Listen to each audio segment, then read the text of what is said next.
Hello everyone, स्वागत है आप सभी का आपके अपने यूट्यूब चैनल पर।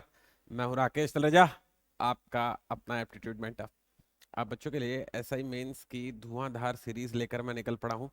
और इस वाली सीरीज में मैं आप बच्चों से डिस्कस कर रहा हूं इंग्लिश का पोर्शन, जिसमें मैं आप बच्चों को एक तरफ से ग्रामर बताता हुआ चल रहा हूँ, दूसरे तरफ से मैं आप बच्चों के लिए वोकेबलरी लेता हुआ चल रहा हूँ। और अभी बहुत जल्दी ही मैं आप बच्चों के लिए जो ऐसे और लेटर राइटिंग वाला जो सेक्शन है वो भी कवर करवाने वाला हूँ। ठीक है, जो ऐसे मेंस आपसे पूछा जाएगा। और इसके अलावा भी बहुत सारे एग्जाम्स में जिसमें इंग्लिश पूछा जाता है, उन सारे एग्जाम्स को ध्यान में रखकर एग्जाम के पॉइंट ऑफ व्यू से पूछे जाने वाले क्वेश्चंस मैं आपको सॉल्व करवा रहा हूँ विथ डिटेल एक्सप्लेनेशन। आज वाली क्लास में हम लोग प्रोनाउन का आगे वाला सेक्शन देखने वाले हैं। ऑलरेडी प्रोनाउन की मैंने आपको 2 क्लास दे रखी है, ये प्रोनाउन की तीसरी क्लास होगी। और इस वाली क्लास में मैं आप बच्चों को प्रोनाउन के बेहतरीन बेहतरीन कंसेप्ट विथ क्वेश्चंस सॉल्व करवाऊंगा। तो मेरे साथ इस वाले वीडियो में अंत तक बने रहिएगा। बढ़िया एकदम एफर्ट देने वाला सेशन होने वाला है, मजा आएगा आपको, अंत तक बने रहना मेरे साथ। ठीक है, जो आज का जो मेरा हेडिंग है वो है demonstrative pronoun. Demonstrative pronoun basically 4 type के होते हैं। बेसिकली ये 4 वर्ड्स जो मैंने लिख रखे हैं, ये चारों वर्ड से डेमोन्स्ट्रेटिव प्रोनाउन को एक्सप्लेन करते हैं। जिसमें लिखा हुआ है एक तरफ दिस एंड दीज, और दूसरी तरफ लिखा हुआ है that and those. Basically this और दिस में फर्क सिर्फ इतना है कि ये जो दिस है THIS, ये दरअसल कन्वे करता है सिंगुलर वाली चीज को। ये जो दिस है ये दरअसल कन्वे करता है सिंगुलर वाली चीज को, this one is the singular. और जो दीज ये कन्वे करता है दरअसल प्लूरल वाली चीज को। ठीक है, और वैसे ही दैट जो दरअसल कन्वे करता है सिंगुलर को, और दोज कन्वे करता है प्लूरल को। इसे आपको दिमाग में रखना चाहिए कि दिस का प्लूरल दीज होता है और दैट का प्लूरल दोज होता है। ये आपको दिमाग में रखना चाहिए। ठीक है, और इन दोनों में क्या फर्क है? इन दोनों में आपसी फर्क ये है, इन दोनों में आपसी फर्क है, दीज और दैट में फर्क ये है कि जो दिस है वो दरअसल यह को बताता है, और दैट जो है वो दरअसल वह को बताता है। मतलब जैसे अगर कोई चीज मेरे पास है तो मैं बोलूंगा दिस इज माई पेन। अगर कोई चीज मेरे से दूर है तो मैं बोलूंगा दैट इज माई कार। सीना आपको समझ में हम लोग किस तरह से इसे कहते हैं? आइडिया क्लियर हो गया आप सारे बच्चों को? ठीक, तो अब मैं क्या करने वाला हूँ, मैं इस पर ना एग्जाम में पूछे वाले क्वेश्चन आपको सॉल्व करवाने वाला हूँ। जितनी मैंने आपको थ्योरी दी है, इतनी थ्योरी इन क्वेश्चंस को सॉल्व करने के लिए सफिशिएंट है। इसे नोट कर लीजिएगा और अपने दिमाग में सेट भी कर लीजिएगा। चलिए जरा फटाक से चलते हैं। अरे ऊपर जाना है, नीचे आ रहा है ये। हाँ, ये आ गया अपने पास क्वेश्चन आंसर वाला सेशन। क्वेश्चन नंबर 1 लिखा हुआ है। ऐसे क्वेश्चंस आएंगे आपके एग्जाम में और उसमें आपको एरर फाइंड आउट करके बताना रहेगा। तो क्या लिखा हुआ है एक बार देखते हैं, जरा बात को समझो। इंग्लिश के अगर आप क्वेश्चंस तो सोचोगे कि मैं कोई फॉर्मूला दूं आप रट लो और आपका काम बन जाए, तो ऐसे नहीं चलेगा। बेसिकली आपको क्या करना है, आपको दरअसल इन सारे क्वेश्चंस को फटाफट सॉल्व करने की कोशिश करनी है और मेरे साथ इतना प्रैक्टिस कर लेना है कि ये चीजें आपके दिमाग में जैसी की है वैसी तैसी सेट हो जाए जाकर। कैसे? चलो सीखते हैं। Both girls are bold but this is bolder than those. वो कह रहा है कि दोनों ही गर्ल्स जो है होशियार है, पर ये वाली जो है उससे ज्यादा होशियार है। अब देखो उसने कहा है साफ साफ कि अपने पास ना बोथ गर्ल्स है। बोथ गर्ल्स है मतलब कितनी गर्ल्स है भाई? 2 गर्ल्स है। उसने मुझे कहा है कि 2 गर्ल्स हैं दरअसल। ठीक है ना? अब क्योंकि 2 गर्ल्स है तो इस वजह से जब वो कहता है कि ये वाली लड़की, तो ये जो दिस है वो पास वाली लड़की को बताता होगा। ये वाली लड़की उस वाली लड़की से ज्यादा होशियार है, तो उस वाली लड़की के लिए उसने यहां पर यूज किया हुआ है दोस्त। अब मुझे बताओ, जब 2 ही लड़कियां हैं, जब उसने कह दिया ये वाली लड़की उस वाली लड़की से, तो ये वाली लड़की जब कह दिया 2 ही लड़कियां, तो उधर एक ही लड़की बची होगी ना। बात को समझे आप? मतलब मैं कहने की कोशिश कर रहा हूँ कि जब 2 ही लड़कियां, जब एक यहाँ खड़ी है तो दूसरी मतलब एक ही लड़की होगी जो वहां पे खड़ी होगी, तो वो सिंगुलर होना चाहिए था। तो सिंगुलर होना चाहिए, उसने दोस्त क्यों लिखा है? इसको लिखना क्या चाहिए था? इसको लिखना चाहिए था दैट। तो अगर इसका आंसर भी वो टिक करना होता तो मैं इसके 4th वाले पार्ट पे आंसर टिक करके चला आता। आगे बात समझ में? यहाँ तक कंफर्टेबल है अपन लोग? चलते हैं। The doors of this classroom are larger than that of that. वो कह रहा है कि इस कमरे के दरवाजे उस यहाँ इस क्लासरूम के दरवाजे उस क्लासरूम के दरवाजों से बड़े हैं। वो ऐसा कहने की कोशिश कर रहा है। अब जरा समझो, यहाँ पर लिखा हुआ है the doors of this classroom. तो ये जो दिस क्लासरूम है ये दरअसल सिंगुलर है और उसके जो दरवाजे हैं ये दरअसल प्लूरल है। तो वैसे ही are larger than that of that, मतलब उस क्लासरूम के दरवाजों से, है ना? तो उस क्लासरूम के दरवाजे से जब मुझे कहना है तो उसके लिए वो यहाँ पर दैट ऑफ दैट कह रहा है। तो दरअसल यहाँ पर अगर उसको पूरा कहना होता तो उसको कहना चाहिए था दैट ऑफ दैट क्लासरूम, लेकिन ना दरअसल क्योंकि क्लासरूम दो दो बार हो जाएगा इसलिए उसने क्लासरूम नहीं कहा, जो कि ठीक कहा है। दैट ऑफ दैट बोले से मैं समझ जा रहा हूँ कि क्योंकि पहले क्लासरूम की बात हुई है तो बाद में क्लासरूम की ही बात हो रही होगी, नया कुछ नहीं हो रहा होगा। पॉइंट है आपको समझ में? यहाँ तक क्लियर है बातें? अब जरा इस वाली चीज को समझना जो मैं कह रहा हूँ। अब ये जो दैट लगा रहा है वो क्लासरूम के लिए लगा रहा है, ये वाला जो दैट लगा रहा है वो क्लासरूम के लिए लगा रहा है, जो कि दरअसल सिंगुलर है, और मेरा क्लासरूम जो है सिंगुलर था तो वो सही था, ये वाली दैट उसने सही लगाया। लेकिन जो ये वाला जो दैट लगा रहा है ना, ये वाला जो दैट लगा रहा है ना, ये दरअसल वो डोर्स के लिए लगा रहा है। जैसे यहां पर डोर्स है तो वहां भी डोर्स होता होगा। अब क्योंकि मेरा डोर्स जो है प्लूरल है तो उसके लिए जो प्रोनाउन वो लगाना चाहता है वो प्लूरल होना चाहिए। मैंने आपको बताया था कि जो दैट है वो सिंगुलर होता है, दोज प्लूरल होता है, तो ये उसकी गलती है। तो इस वाले एग्जाम में जो मैं ऑप्शन टिक करके आऊंगा, इस वाले क्वेश्चन जो ऑप्शन टिक करके आऊंगा, मैं फोर्थ ऑप्शन टिक करके आऊंगा। फिर से कोशिश करते हैं। क्वेश्चन नंबर 3 पर लिखा हुआ है these kind of books are authentic. वो कह रहा है कि इस तरह की किताबें प्रमाणित हैं या फिर सत्यापित हैं, वो ऐसे कहने की कोशिश कर रहा है। ठीक है, अब जरा समझो, ये जो दीज है ये दरअसल प्लूरल है, ये जो बुक्स है ये भी दरअसल प्लूरल है लेकिन ये जो काइंड है ये दरअसल सिंगुलर हो गया, जिसको होना चाहिए था काइंड्स। आगे बात समझ में? तो इसका जो सही जवाब है वो ऑप्शन नंबर 2 होता, काइंड्स होना चाहिए था, क्योंकि जब प्लूरल चल रहा है तो पूरा ही सब कुछ प्लूरल होना चाहिए। मैं ये मान के चल रहा हूँ कि यहाँ तक आप सारे बच्चों क्लियर हो चुका होगा। चलते हैं फटाक से क्वेश्चन नंबर 4 पे, सुनते हैं क्वेश्चन नंबर 4 क्या कहता है। क्वेश्चन नंबर 4 कहता है these frocks are hers but that shirts are his. अब जरा समझो, वो कह रहा है कि ये सारी जो फ्रॉक है वो उस लड़की की है, तो जो फ्रॉक है वो दरअसल मेरे पास प्लूरल में है, तो ये दीज भी दरअसल मेरे पास प्लूरल में होगा। ठीक है, अब ये जो शर्ट्स हैं ये दरअसल प्लूरल में है, तो यहां पर जो दैट है जो उसके लिए प्रोनाउन लग रहा है वो प्लूरल में होना चाहिए ना, तो जो होना चाहिए था वो होना चाहिए था दोज। जैसे यहाँ पर दीज फ्रॉक्स कह रहा है वैसे यहाँ पर दोज शर्ट्स उसको कहना चाहिए था, तो सही जवाब होगा ऑप्शन नंबर 3। चलते हैं क्वेश्चन 5 पर। क्वेश्चन 5 कहता है the students of this class are more intelligent than that of that class. वो कह रहा है कि इस क्लास के बच्चे, जैसे वो डोर्स वाला क्वेश्चन था वैसे स्टूडेंट्स वाला क्वेश्चन है। ठीक है, तो ये क्योंकि सिंगुलर है और ये जो है यहाँ पर प्लूरल है। ठीक है, तो बिल्कुल वैसे ही यहाँ पर ये वाली चीज जो है इसने सिंगुलर बनाई है, तो इसके लिए जैसे ये सिंगुलर है तो यहाँ पर प्लूरल है ना, तो ये सिंगुलर तो यहाँ पर ये प्लूरल होना चाहिए था। दरअसल स्टूडेंट्स के लिए लग रहा है, तो स्टूडेंट्स तो प्लूरल है इसलिए दैट नहीं लगेगा, क्या लगेगा? दोस्त लगेगा। इसका ऑप्शन नंबर 4 एकदम सही जवाब हो जाएगा। इस तरह के क्वेश्चन जैसा कि क्वेश्चन नंबर 5 है, जैसा इसके पहले क्वेश्चन नंबर डोर्स वाला जो क्वेश्चन था, ऐसे वाले जो क्वेश्चन है ये क्वेश्चन हमेशा एग्जाम में पूछे जाते हैं बच्चे लोग। ठीक है, चलते क्वेश्चन नंबर 6 पर। The roads of the Kankar Bagh are wider than Rajendra Nagar. वो कह रहा है कि कांकर बाग के जो सड़कें हैं वो राजेंद्र नगर से चौड़ी हैं। अब जरा बात को समझो, इस सेंटेंस में देखो कितना एरर है। वो कह रहा है कि कांकर बाग की सड़कें राजेंद्र नगर से चौड़ी है, पॉसिबल है क्या भाई? कांकेर बाग की जो सड़कें हैं वो राजेंद्र नगर की सड़कों से चौड़ी होती होगी ना। कंपैरिजन में गड़बड़ हो गया ना। इसके पहले वाली बात आपको समझाई है कि अगर हम लोग कभी भी कंपैरिजन करते हैं बच्चे लोग, तो कंपैरिजन हमेशा हमको सेम डिग्री का करना होता है। ऐसा नहीं कि यहाँ से ऊँट ले लिया वहां से पहाड़ ले लिया, अगर इधर से ऊँट उठाओ तो वहां से भी ऊँट ही उठाना, तब बात जमेगी। ठीक है, तो अब उसने यहाँ पर क्या उठाया है? उसने यहाँ पर रोड्स उठाए हैं, कांकेर बाग के रोड्स, तो यहाँ भी राजेंद्र नगर के रोड्स होने चाहिए थे, तो उसको कैसे बोलना चाहिए था? The roads of Kankar Bagh are wider than roads of Rajendra Nagar, उसको ऐसा बोलना चाहिए था। लेकिन अगर मैं मान लिया एक ही सेंटेंस में बार बार रोड्स ऑफ बोलता रहूंगा तो उसको सुन के रिडंडेंसी आती है। एक ही सेंटेंस को बार बार एक ही शब्द को किसी सेंटेंस में बार बार बोलने से शब्द की पुनरावृत्ति होती है, जिससे वो सेंटेंस सुनने में इतना अच्छा नहीं लगता है। तो इस वजह से हम क्या करेंगे बच्चे लोग, इस वजह से हम लोग रोड्स की जगह पर एक दरअसल दूसरा प्रोनाउन यूज करेंगे। तो मैं यहाँ पर रोड्स की जगह पर प्रोनाउन डालूंगा, क्योंकि रोड्स जो है प्लूरल है इसलिए उसके लिए प्रोनाउन जाएगा प्लूरल, दैट इज दोज। तो कैसा सीन बनेगा दरअसल समझना, the roads of Kankar Bagh are wider than those of Rajendra Nagar, ऐसा सीन बनेगा, जो कि सही हो जाएगा। ऑप्शन नंबर 4 इस क्वेश्चन का सही जवाब होगा। चलते हैं नेक्स्ट वाले क्वेश्चन पर। अगला क्वेश्चन कहता है, क्वेश्चन नंबर 7 कहता है alcohol and tobacco are both injurious, this perhaps less than those.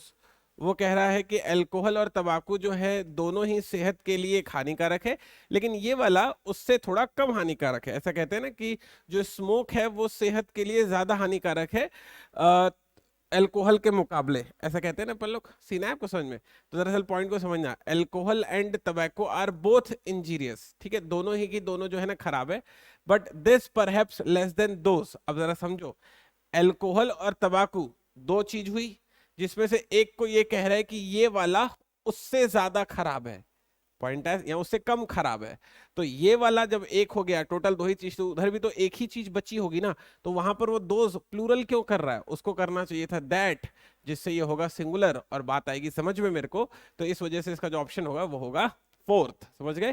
क्योंकि दो ही चीजें थी, एक इधर हो गई एक उधर हो गई। पॉइंट आ गया समझ में? चलिए क्वेश्चन नंबर चलते 8 पर। Our soldiers were better drilled than that of enemies.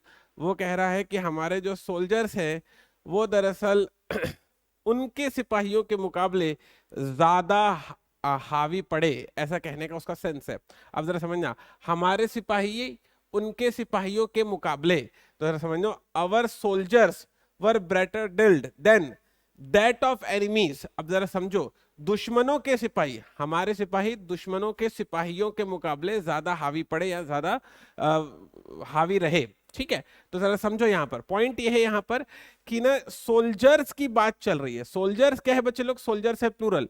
तो एनिमी के, दुश्मनों के भी सिपाही बहुत सारे होते होंगे, जैसे यहां पर सोल्जर्स उसने प्लूरल में लिया है, तो उसके लिए जो प्रोनाउन है दैट वो भी दरअसल प्लूरल में होना चाहिए। तो यहां पर जो शब्द आएगा वो आएगा दोज, ठीक है? तो कैसा सीन बनेगा? Our soldiers were better than drilled those of enemies, ठीक है? नेक्स्ट है, the climate of Belgium is like that of Pune.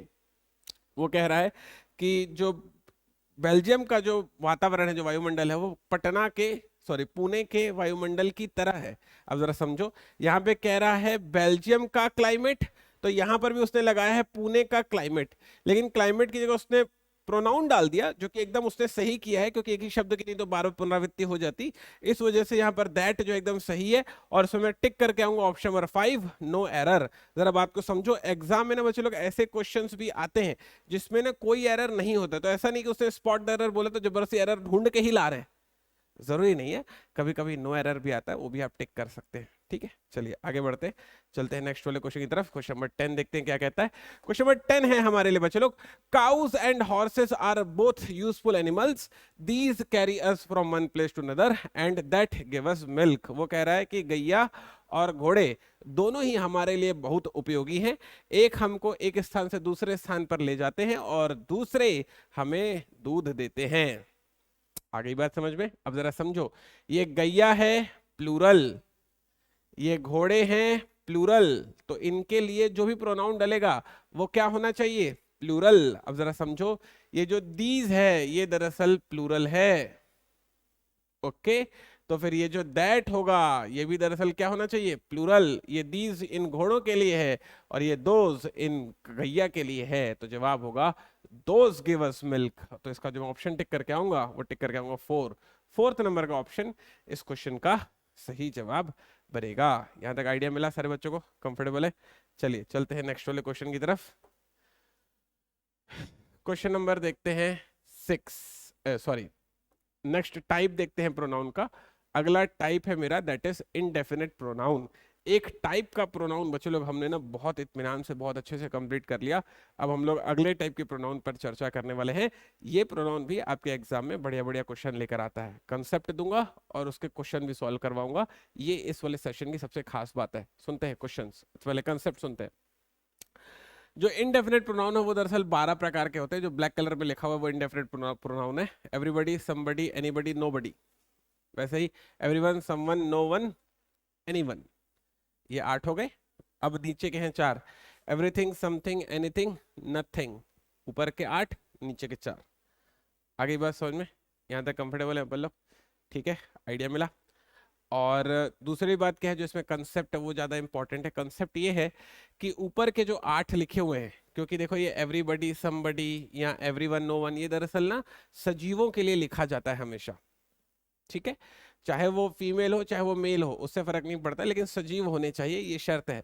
तो उनके लिए हमेशा जो आपको प्रोनाउन यूज करना है, मान लिया अगर कभी एवरीबॉडी एज सब्जेक्ट यूज किया गया, तो कंसेप्ट ये है कि इसके लिए प्रोनाउन हमेशा ही, हिम, हिज या हिमसेल्फ में से ही प्रयोग किया जाएगा, कोई दूसरा नहीं लिया जाएगा। समझ गए मैंने क्या बताया? मैंने आपको भाई ये बताया कि ऊपर जो 8 प्रोनाउन लिखे गए हैं ब्लैक कलर में, उनके लिए जो प्रोनाउन हमेशा प्रयोग किया जाएगा, मतलब वो कि जब वो एज ए सब्जेक्ट प्रयोग किए गए होंगे, तो उस स्थिति में, समझने जरा बात को, उस स्थिति में जो प्रोनाउन होगा वो हमेशा ही, हिम, हिज या हिमसेल्फ ही होना चाहिए। ठीक है। और ये जो नीचे 4 लिखे गए हैं, एवरीथिंग, समथिंग, एनीथिंग, नथिंग, इनके लिए जो प्रोनाउन होगा वो इट, इट्स या इटसेल्फ ही होना चाहिए। आगे इतनी बात समझ में आप सारे बच्चों को?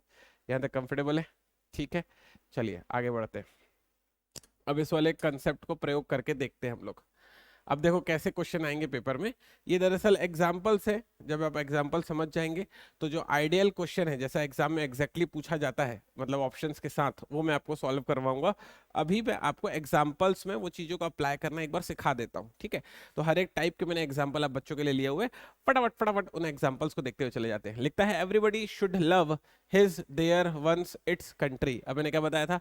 जब भी एवरीबडी, समबडी, नोबडी, इस टाइप का अगर कोई भी प्रोनाउन एज अ सब्जेक्ट प्रयोग किया जाएगा, तो उसके लिए आप प्रोनाउन यूज करेंगे ही, हिम, हिज या हिमसेल्फ।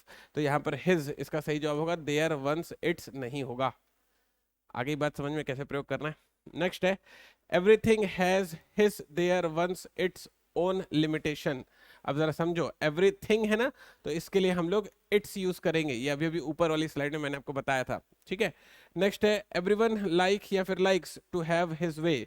वो कह रहा है कि हर एक के पास जो है अपना अपना रास्ता है चलने का। तो बात को समझो, अगर कभी एवरीवन, एवरीबडी, समबडी, इस तरीके से अगर जो है टर्म यूज किए जाते हैं, ठीक है ना, तो उनके लिए हमेशा जब आप वर्ब लेंगे तो वो सिंगुलर होना चाहिए, क्योंकि ये भी सिंगुलर ही होते हैं। और सब्जेक्ट और वर्ब के बीच में मैंने बताया था एग्रीमेंट साइन रहता है, अगर सब्जेक्ट सिंगुलर तो वर्ब भी सिंगुलर। और मैंने आपको बताया था कि वर्ब के केस में एस या ईएस लगाने से वो सिंगुलर बनते हैं। तो इसका जो सही जवाब होगा वो होगा लाइक्स।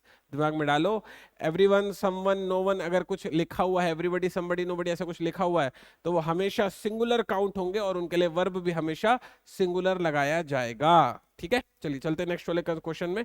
लिखा हुआ है everybody has have his own ideas which he hates to change. वो कह रहा है कि हर एक इंसान के पास अपना ही आइडिया है जिसे वो बदलना नहीं चाहता। आप जरा समझो, ये जो हैज है ना, ये दरअसल सिंगुलर है। एग्री करते हो? ये जो हैज है ना, ये दरअसल सिंगुलर है। और वो कहता है कि ही हेट्स टू चेंज। अच्छा, तो सही है भाई, ये सिंगुलर है, वो भी सिंगुलर है, हो गई बात खत्म। ठीक है। नेक्स्ट है nothing has have been done. तो फिर से वही, नथिंग होगा तो भी सिंगुलर ही होगा, उसके लिए वर्ब भी कैसा लगेगा? सिंगुलर लगेगा। हैज क्योंकि सिंगुलर है, तो नथिंग हैज उसका एकदम सही जवाब हो जाएगा। ठीक है, यहाँ तक कंफर्टेबल है सारे बच्चे लोग? मेरा ख्याल है यहाँ तक आप बच्चों को आइडिया मिल गया। चलते हैं नेक्स्ट वाले क्वेश्चन में।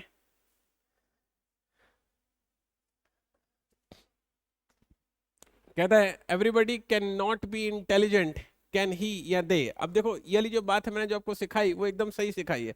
सर आपने हमको क्या सिखा दिया? भाई मैंने आपको ये सिखाया कि जब एवरीबडी जो है, एवरीबडी वो एज अ सब्जेक्ट यूज होगा, तो उसके लिए हमेशा सिंगुलर वर्ब रहेगा, और जो प्रोनाउन रहेंगे वो भी सिंगुलर रहेंगे, ही, हिम, हिज या हिमसेल्फ वाले। ठीक है, लेकिन ये वाला जो केस है ना बच्चे लोग, ये एक बहुत ही स्पेशल केस है, और इस केस पर एग्जाम में हमेशा क्वेश्चन मिलता है। इस केस को समझो, ये कौन सा केस है? ये वो केस है जहां पर लिखा हुआ है क्वेश्चन टैग, ये वो वाला केस है। ठीक है, ये वो केस है जहां पर लिखा हुआ है क्वेश्चन टैग। आ गई बात पकड़ में? तो क्वेश्चन टैग वाले केस में ना कंसेप्ट थोड़ा सा बदल जाता है। क्वेश्चन टैग वाले केस में ये जो एवरीबडी है ना, ये क्या करता है, ये फिर प्लूरल प्रोनाउन मांगना स्टार्ट कर देता है। एवरीबडी, समबडी, एनीबडी, जितने भी 8 बताए थे मैंने ऊपर अभी ब्लैक कलर में जो लिखा था, वो सारे के सारे ना प्लूरल प्रोनाउन डिमांड करना स्टार्ट कर देते हैं। तो जरा समझो कैसे होगा। Everybody can not be intelligent, can वैसे सामान्य रूप से ही लगना था, लेकिन क्योंकि क्वेश्चन टैग वाला स्पेशल केस है, क्वेश्चन टैग वाला जिसमें क्वेश्चन मार्क लगा रहता है, तो उस स्थिति में ही नहीं लगेगा, दे लगेगा। ये एक ब्यूटीफुल कंसेप्ट है इनडेफिनेट प्रोनाउन पर, जो आपके एग्जाम में हमेशा पूछे जाते हैं। ठीक है, फिर से देखते हैं। Everyone does his work, don't they या डजंट ही। अब जरा समझो, एवरीवन है तो हमेशा अपने साथ ही, हिज या हिमसेल्फ ही लेता, लेकिन एक स्पेशल केस है। कौन सा केस है सर? क्वेश्चन टैग वाला केस है। और क्वेश्चन टैग वाले स्पेशल केस में मैंने आपको क्या समझाया कि उस स्थिति में डजंट ही नहीं होता है, डोंट दे होता है, वो प्लूरल की डिमांड करता है, क्योंकि प्रोनाउन प्लूरल है तो उसके लिए वर्ब भी प्लूरल लिया गया है। आगे बात समझ में? ठीक। नेक्स्ट है everything is bright and beautiful, isn't it, या फिर दे। अब वो कह रहा है कि सब कुछ बहुत एवरीथिंग इज ब्राइट, सब कुछ बहुत सुनहरा और चमकीला है, नहीं क्या, ऐसे वो बोल रहा है। तो इस बात को समझना कि जब वो 8 होंगे, कौन से 8 होंगे? Everybody, somebody, nobody, anybody, everyone, someone, no one, anyone, ये जो ऊपर लिखे हुए थे, जब 8 होंगे तो वो लोग हमेशा जो है ना प्लूरल वाले प्रोनाउन की डिमांड करते हैं क्वेश्चन टैग वाले केस में। लेकिन जो नीचे के जो 4 थे, एवरीथिंग, समथिंग, एनीथिंग, नथिंग, ये जो नीचे के जो 4 थे, ये जो चारों है ना बच्चे लोग, समझना जरा बात को, ये जो चारों है ना, ये लोग चाहे क्वेश्चन टैग हो या ना हो, हमेशा सिंगुलर प्रोनाउन ही मांगते हैं, जो कि इट या इटसेल्फ या इट्स होता है। तो क्योंकि यहाँ पर एवरीथिंग लगा हुआ है, ये वाली बात बहुत ज्यादा इंपॉर्टेंट है। तो एवरीथिंग वाले केस में, एवरीथिंग वाले केस में इजंट इट नहीं होगा, इजंट, सॉरी, इजंट दे नहीं होगा, इजंट इट ही होगा। पॉइंट है समझ में? हालांकि नियम के हिसाब से क्वेश्चन टैग था तो उसको प्लूरल लेना था, लेकिन ये बात सिर्फ उन 8 के लिए है जो ऊपर वाली लाइन में लिखे हुए थे।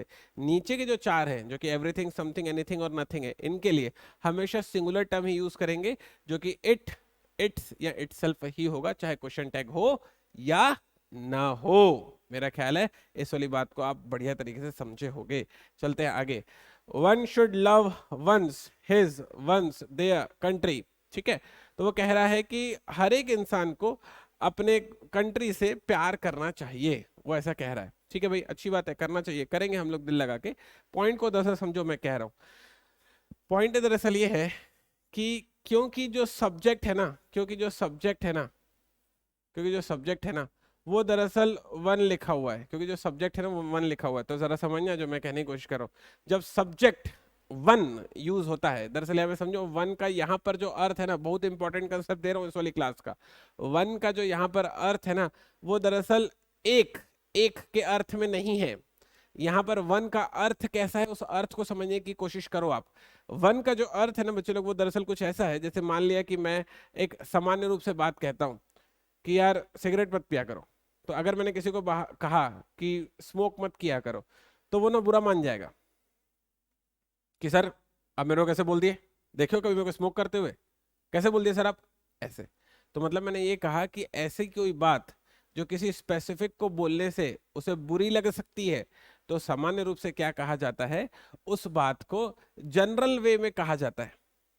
ताकि अगर मान लिया कि कोई इंसान पीता हो, स्मोक करता हो, तो वो ना करे, और अगर नहीं कर रहा है तो अच्छी बात है, नहीं कर रहा है, तो इससे ये हुआ कि किसी को ना बुरा नहीं लगा। अगर मैं कहता हूं कि स्मोकिंग किल्स, या मैं कहता हूं कि जो स्मोकिंग है वो खराब आदत होती है, नहीं करनी चाहिए, तो अब मैं देखो, मैंने जब इस बात को इस तरह से कहा, तो मैंने क्या कहा, मैंने ना जनरल वे में कहा, मैंने किसी को भी पॉइंट आउट करके नहीं कहा कि भाई तुम्हें स्मोकिंग मत किया करो। अगर मैं किसी को ये बात कहूंगा तो इससे ये होगा कि अगर वो नहीं करता होगा तो उसे हर्ट हो जाएगा। सीना है आपको समझ में? तो सर अगर मान लो स्मोकिंग कर रहा है और आप उसको बोल रहे हो कि स्मोकिंग मत कर रहे हो, तो क्या गलत कर रहे हो सर आप? पॉइंट को समझो ना, मैं जो कहने की कोशिश कर रहा हूँ। उसका अगला क्वेश्चन आएगा कि भाई मैं कर भी रहा हूँ तो अपने पैसों से करो, तुम्हारा क्या जा रहा है? फिर फिर क्या बोलोगे? कर।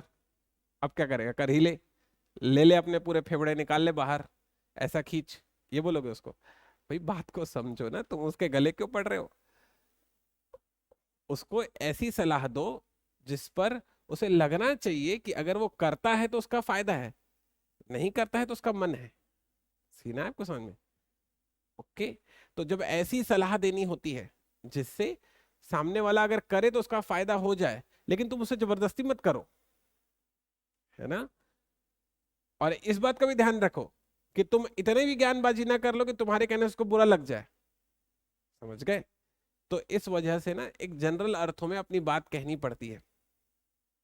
ठीक है, तो उस स्थिति में जब हमें जनरल अर्थों में अपनी बात कहनी पड़ती है, तो उस स्थिति में हम लोग एज अ सब्जेक्ट वन का यूज करते हैं। जैसे यहां पर लिखा हुआ है one should love one's country, मतलब कहने का अर्थ यह है कि हर एक इंसान को अपने देश से प्यार करना चाहिए। अब मैं ये वाली बात अगर किसी को स्पेसिफिक करके बोलूंगा कि तुमको अपने देश से प्यार करना चाहिए, तो वो क्या बोलेगा मेरे को, तो मैं नहीं करता हूँ क्या? बोला नहीं हूँ कभी वंदे पे मातरम, इनकलाब पे जिंदाबाद, बोला नहीं हूँ कभी? वो चिढ़ जाएगा मेरे से और हो जाएगी क्रांति। ल- लेकिन अगर मैं बोलूंगा कि भाई सभी को अपने देश से या हर एक को अपने देश से प्यार करना चाहिए, तो मैंने किसी को पॉइंट आउट तो नहीं किया। जो करता होगा बहुत अच्छा है, जो नहीं करता होगा सुन के करना स्टार्ट कर देगा, और क्या। ऐसे तो जब कोई बात हम लोग को जनरल अर्थों में कहनी होती है, किसी को पॉइंट आउट नहीं करना होता ताकि कहीं उसे बुरा ना लग जाए बच्चे लोग, तो इस वजह से हम लोग वन एज ए सब्जेक्ट प्रयोग करते हैं। तो बात को समझना, यहाँ पर बहुत घोर बात है ये। जब one as a subject use होगा तो उसके लिए प्रोनाउन हमेशा वंस ही रहेगा, दिमाग में सेट कर लो। सभी को अपने देश से प्यार करना चाहिए, ऐसे बोलेंगे अपन लोग। और ये वंस क्या है सर, जरा समझना। और ये वंश क्या है सर? दरअसल ये वाला जो वंश है ना, प्लूरल वाली बात को बता रहा है।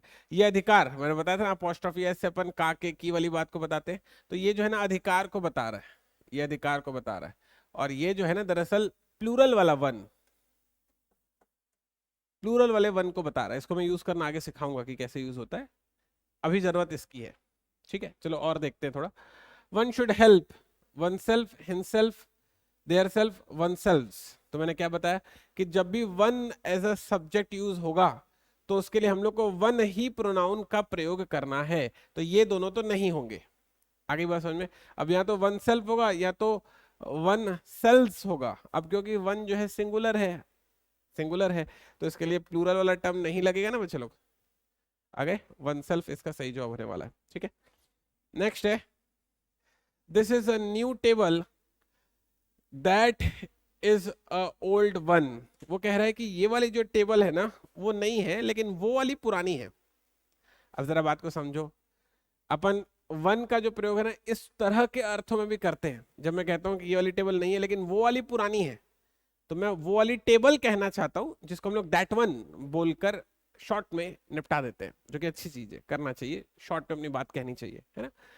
तो अपन कैसे बोलेंगे, this is a new table but that is a old one. ये वंस प्लूरल वाली बात को बताता है, जो कि यहां पर नहीं चलेगा क्योंकि यहां पर टेबल सिंगुलर है, उसी के लिए ये लगाया जा रहा था। और ये जो वंस है ये दरअसल अधिकार बताने वाली बात को बताता है बच्चे लोग। तो यहां पर जो है मुझे अधिकार भी तो नहीं बताना था ना, तो इसलिए वन सिर्फ सही है। एक बार प्लूरल चीज का प्रयोग करना नीचे वाले एग्जांपल में सीखते हैं। क्या लिखा हुआ है? लिखा हुआ है these are new tables but those are old one ones ones. अब जरा समझो, यहाँ पर टेबल्स लिखा हुआ है जिसके लिए मेरे को वहां पर प्रोनाउन यूज करना है जो कि प्लूरल है। तो क्योंकि टेबल्स प्लूरल है जिसके लिए प्रोनाउन मेरे को उपयोग करना है, तो फिर उसके लिए प्रोनाउन भी दरअसल प्लूरल ही होना चाहिए। आगे बात समझ में। तो फिर वन नहीं होगा, वंस नहीं होगा, ONES होगा। आगे बात समझ में, यहाँ तक कंफर्टेबल है सारे बच्चे लोग?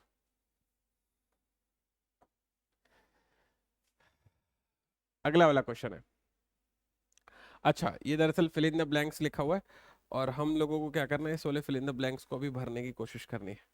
ठीक है, चलो एक बार भरने की कोशिश करते हैं, देखते हैं। लिखता है, अच्छा फिल इन द ब्लैंक्स किससे भरना वो भी देख लो। दिस, दैट, दीज, दोज, सच और द सेम, इन्हीं से आपको फिल करना है।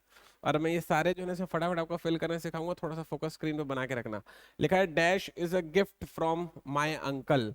अब मैं इसको कैसे बोलूंगा, this is a gift, this is a gift from my uncle. ठीक है, तो यहां पर जो आ जाएगा वो आ जाएगा दिस। ठीक, ओके अपन लोग। नेक्स्ट है, both books are good but dash is better than dash. बोल रहा है दोनों ही किताबें अच्छी हैं लेकिन ये वाली उस वाली से, तो बताया ना यह वाली चीज को दिस और वह वाली चीज को दैट बताता है। तो this is better than that.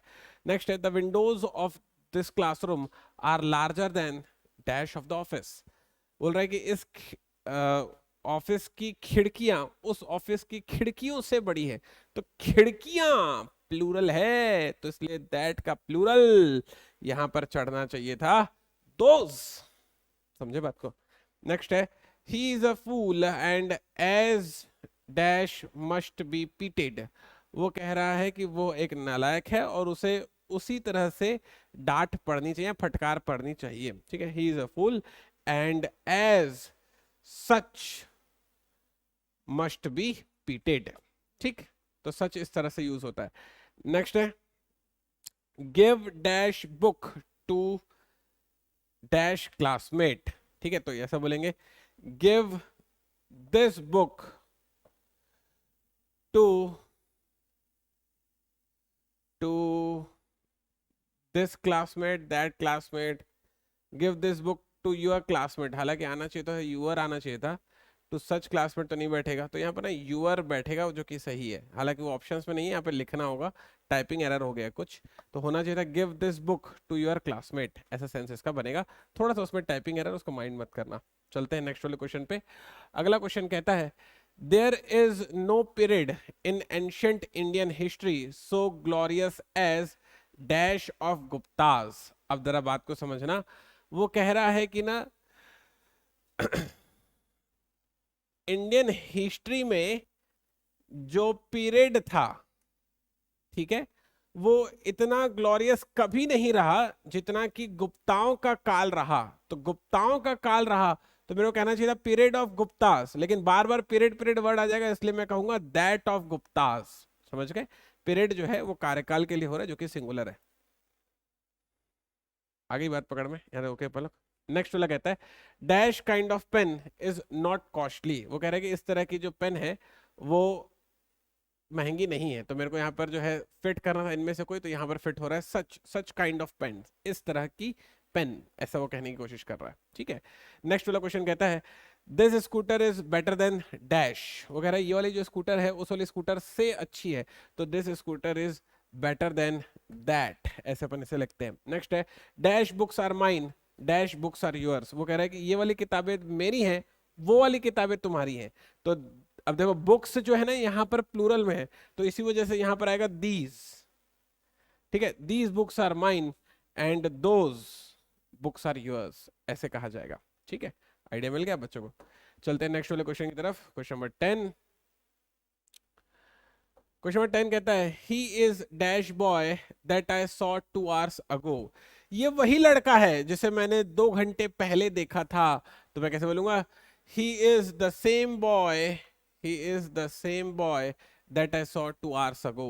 Next है, the climate of Puri is better than dash of Patna। वो कह रहा है कि जो पुरी का जो क्लाइमेट है वो पटना के क्लाइमेट से बेहतर है।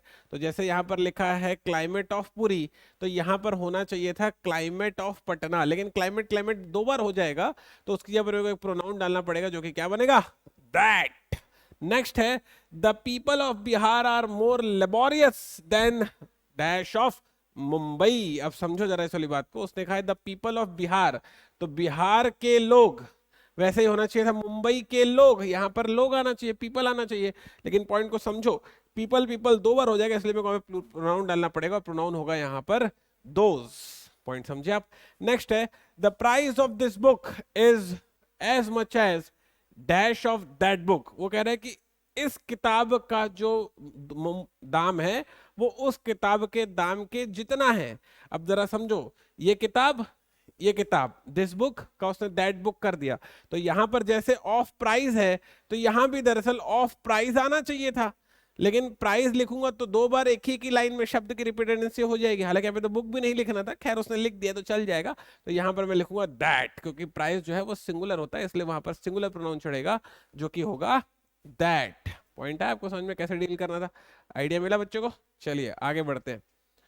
क्वेश्चन 14 कहता है, this is not dash a treatment as I expected. ये वैसा ट्रीटमेंट नहीं है जैसा मैंने सोचा था। This is not such a treatment, तो जैसा मैंने सोचा था उसके लिए अपन सच वाले शब्द का प्रयोग करेंगे। ठीक है, नेक्स्ट है, the more you read dash book the more you will like it. वो कह रहा है कि इस किताब को आप जितना पढ़ोगे उतना आप इसे पसंद करने लगोगे। The more you read this book the more you like it. Point मिला? आइडिया मिला आप सारे बच्चों को? कंफर्टेबल है इस वाली चीज को लेकर? तो ये हो गया अपना इनडेफिनेट प्रोनाउन के फिल इन द ब्लैंक्स वाले क्वेश्चन। ठीक है, अब हम लोग करने वाले हैं फिल इन द ब्लैंक्स पर, मतलब इनडेफिनेट प्रोनाउन पर थोड़े मिक्स वाले क्वेश्चन। अब जरा समझते हैं कि मिक्स वाले क्वेश्चन कैसे सॉल्व होते हैं। चलो फटाफट देखते जाते हैं। लिखा है dash should take care of one's house. तो यहाँ पर प्रोनाउन जो है वंस प्रयोग किया गया। तो मैंने आपको सिखाया था कि जब प्रोनाउन वंस का प्रयोग किया जाएगा तो उसके लिए सब्जेक्ट रहेगा वन, तो यहाँ पर आ जाएगा वन। ठीक है, नेक्स्ट है dash says that truth has power. कह रहा है कि हर एक इंसान ऐसा कहता है, हर कोई कहता है कि सच में शक्ति होती है। तो यहां पर आ जाएगा एवरीवन। एवरीवन इसका सही जवाब है। ठीक है, नेक्स्ट है सर आपने एवरीवन क्यों कहा? ये भी तो कह सकते हैं कि सभी कहते हैं कि सच में शक्ति होती है। हाँ बिल्कुल, ऑल होता तो भी सही हो जाता, लेकिन मेरे को ना वर्ब से पता चला।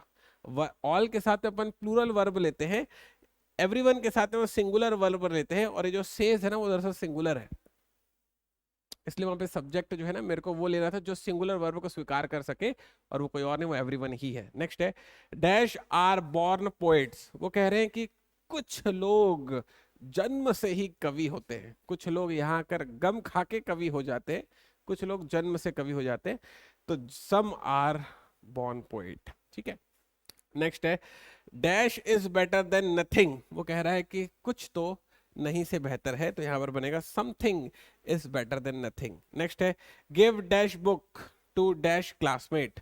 अच्छा, फिर से वही वाला रिपीट हो गया, सेंटेंस एरर है इसमें, जाने देते हैं इसको। क्वेश्चन नंबर 6, क्वेश्चन नंबर 6 है डैश हेल्प यू समबडी या एनीबडी। अब जरा समझो, एनी जो है ना, एनी जो है ना वो दरअसल हम लोग यूज करते हैं जैसे कोई निगेटिव बात होती है उसमें, या प्रश्नवाचक में। और समबडी जो है हम लोग यूज करते हैं पॉजिटिव बात होती है उसमें और प्रश्नवाचक में। तो ये पॉजिटिव और क्वेश्चन टैग में आता है, ये निगेटिव और क्वेश्चन टैग में आता है। इंपॉर्टेंट पॉइंट है। तो did anybody help you, did somebody help you, यहां पर दोनों ही बैठ सकता है क्योंकि क्वेश्चन टैग है, एनी और सम दोनों चल जाएगा, कोई दिक्कत वाली उसको लेकर बात नहीं है। ठीक है, नेक्स्ट है one must be attentive to dash studies. तो यहां पर देखो one as a subject use हुआ है, तो मैंने आपको कहा था कि उसके लिए प्रोनाउन भी उसी तरह का लगेगा, तो यहां पर वंस सही हो जाएगा। ठीक है, नेक्स्ट है dash was allowed to go out. वो कह रहा है कि कोई भी बाहर जाने के काबिल नहीं है। ठीक है, तो यहां पर होगा या किसी भी बाहर जाने की अनुमति नहीं है, तो none was allowed to go out. Next है only Vikas can remain here dash may go home. वो कह रहा है कि सिर्फ और सिर्फ विकास यहाँ रुकेगा, बाकी घर जाएंगे, तो उसके लिए अपन क्या यूज करते हैं? अदर्स। तो यहाँ पर आ जाएगा अदर्स। एकदम एग्जाम में आने वाले क्वेश्चन करा रहा हूँ, एकदम ध्यान से सीख जाओ, पेपर में आने चाहिए क्वेश्चन और आपसे बनना भी चाहिए। जो कि ना बनाए ना वहां जाकर और गलती करके आए या फिर, तो लगूंगा डांटने। फिर जरा सीखो इस इत्मीनान से। कहता है डैश वॉज वेल अरेंज्ड। वो कह रहा है कि हर एक चीज अच्छी तरह से जमी हुई है। तो ये जो मैंने बताया जो एवरीवन है, ये दरअसल यूज होता है सजीवों के लिए। अब इंसानों को तो बैठा के नहीं जमा दोगे ना, चीजों को जमाओगे, तो इसके लिए यूज होगा एवरीथिंग। तो यहाँ पर जो सही जवाब होगा वो होगा एवरीथिंग। आई होप यहाँ तक आप सारे बच्चों को इंडेफिनिट प्रोनाउन का सेक्शन बहुत अच्छे तरीके से समझ में आया होगा। मुलाकात करूंगा आपसे प्रोनाउन की अगली क्लास में और भी इसी तरह के बेहतरीन बेहतरीन कंसेप्ट के साथ। तब तक अपना ख्याल रखिएगा।